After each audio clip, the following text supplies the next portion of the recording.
That's Nick. And that's Joseph. And today we're here to talk about Stardust, which I believe is the fourth film directed by Gabriel Range. It opens November 25th, 2020, courtesy of IFC Films. It premiered at the 2020 Rome Film Festival and is, of course, a pseudo-biopic about David Bowie. It's not, approved by the family, or? Yes, the state did not Authorize it. Did not authorize this film, which is why there's none of Bowie's music in it. Oh, so none of the songs were his? No. Oh, okay.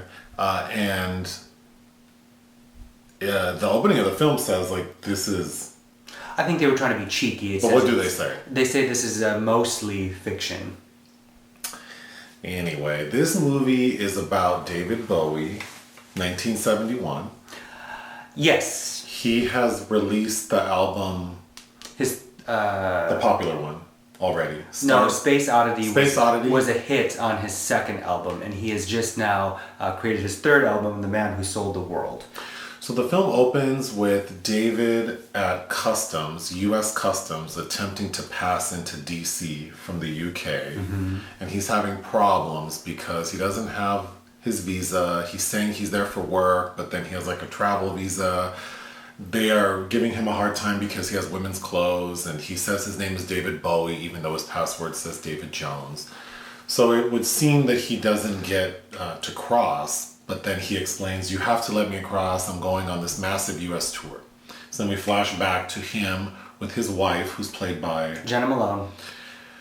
Angie. They are at the record label office being told your album, the one that has the weird name, The Man Who Sold the World, flopped in the US. So unless you give the first single flopped. The first single. So unless you give me something that I can use to market you, I don't know what we're going to do. But the wife is being very pushy and saying this is unacceptable. She's kind of hell on wheels. She's also pregnant. And pregnant. I didn't care for her. But she gives a hard time to the record label, so they come back and say, guess what? I performed a miracle. You're going to go on a fabulous US tour. We're pulling all the stops. It's going to be great. So, flashback to Customs. He obviously gets to go through. He's in the DC airport, and he's expecting a limo to pick him up and take him to his fancy hotel. Well, that's not what happens. It's Marc Maron in a station wagon with his mom. Mm-hmm. And Marc Maron is Rob Oberman, the representative from Mercury Records. They go to his mama's house where David will be staying. So clearly this is a bootleg operation. Well, because his record label in the UK didn't secure the work visa he needed, so legally he couldn't perform. He could only talk. So he goes on several janky dates where he's performing in a basement. He's performing for a vacuum salesman convention. It's all bullshit. He also does a few interviews that don't go well because he has a difficult time articulating what he's about. Which we can get into. We'll get into, but just to finish the story, while all this is happening, we also get flashbacks to David as a younger adult with his family, and it's clear that his brother, I think half-brother has mental health issues and has spent time in an institution. We also hear that other family members suffered from schizophrenia. So he's sort of dealing with what he thinks is the inevitable turn, which will be that he is afflicted by it.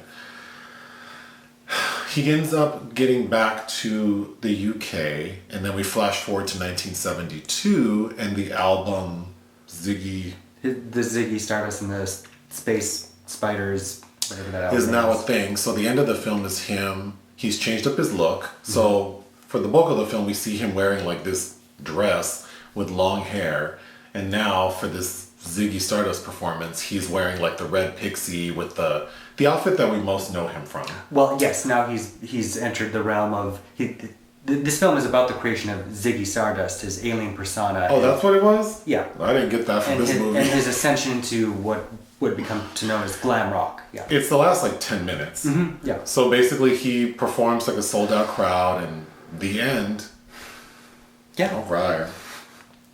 Do you want me to just go through my little notes? Uh-huh. So My first thought was the opening is pretty good because the tension of him trying to get through customs, I think built up what I was expecting from that was like all of the obstacles this man had to overcome. Because I don't know David Bowie except that like I know that he's a very popular musician who is married to Iman. Well, he's an icon. Yes, so I know that, but I don't know his music. So obviously like he's a success, so we're going to see how he got there. But the opening, I think, was a letdown because that's the only real struggle. No, the whole thing is it's a yeah, because he's a frustrating character. Yeah, it's about his interior struggle to kind of discover his voice, basically. Although Space Odyssey was already the only hit off of his second album.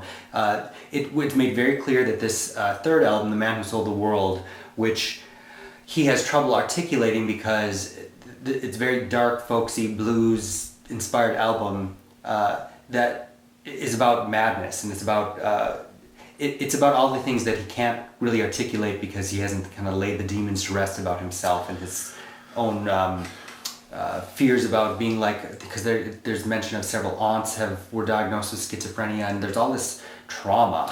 You're explaining it well, but I don't think the film explains it well. But I did understand that from the film. It's just... Yeah, but it's very basic. It's just like, flashbacks to my crazy-ass brother, and like, and then David Bowie, like the character is not... He's just being... Also, he does so much cocaine, so it's like...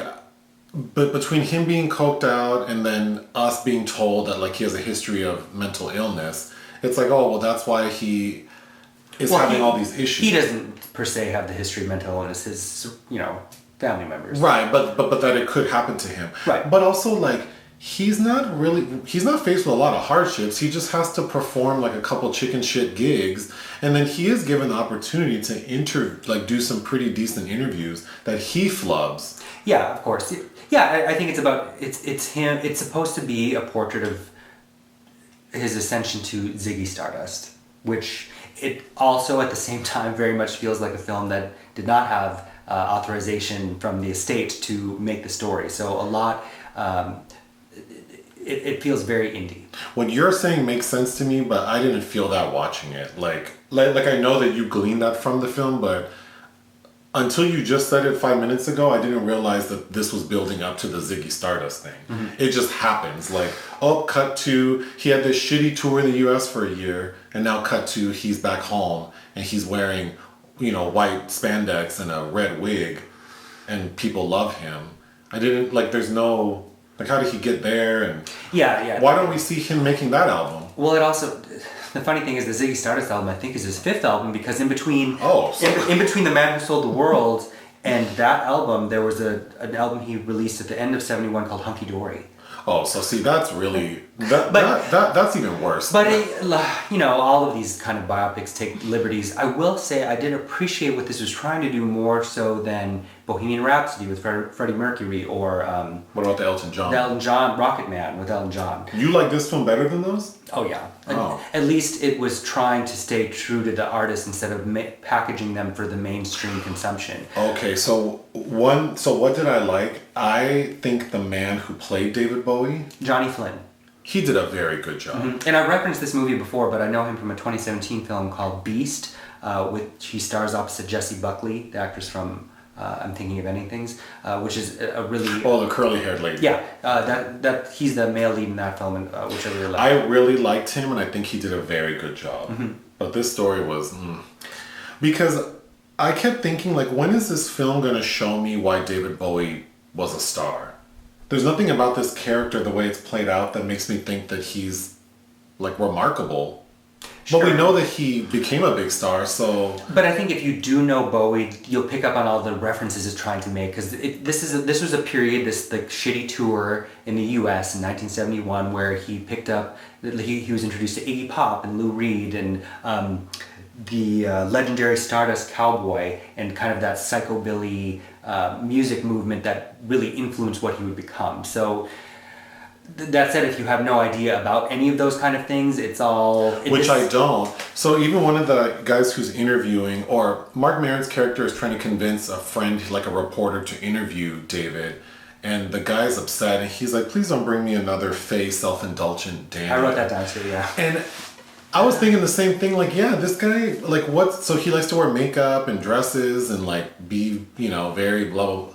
But what's so remarkable about this guy? Because the music's not there, because we don't have access to it in this film. So I don't know the music. So, yeah, it just seems like this sort of self-indulgent.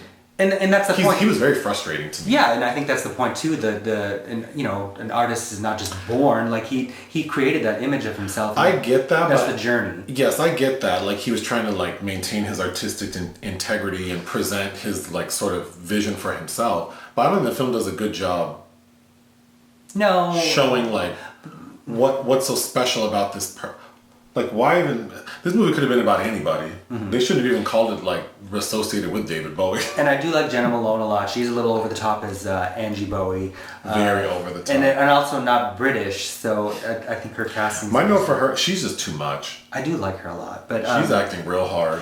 Also, the interesting that Andy Warhol is on the periphery of this because he goes to a photo shoot at the factory, of course, while he's there. He's invited to go there. But we never see Andy Warhol. But what's interesting in the Bowie universe, of course, he would play Andy Warhol in Basquiat.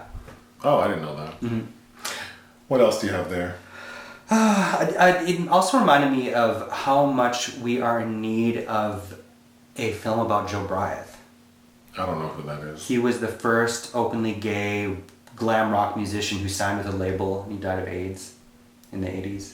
Okay. Mm-hmm. If you think to look him up in the pictures of him, he very much, I think, was an artist who was able to make that mark because of somebody like David Bowie and playing with androgyny and gender roles. And I don't know, I really do like David Bowie. That Starman and Suffragette City, on that, like when he was just coming to his own, and a whole legacy of music after that, and of course this film career working with Nicholas Roeg, and The Hunger is one of a personal favorite of mine.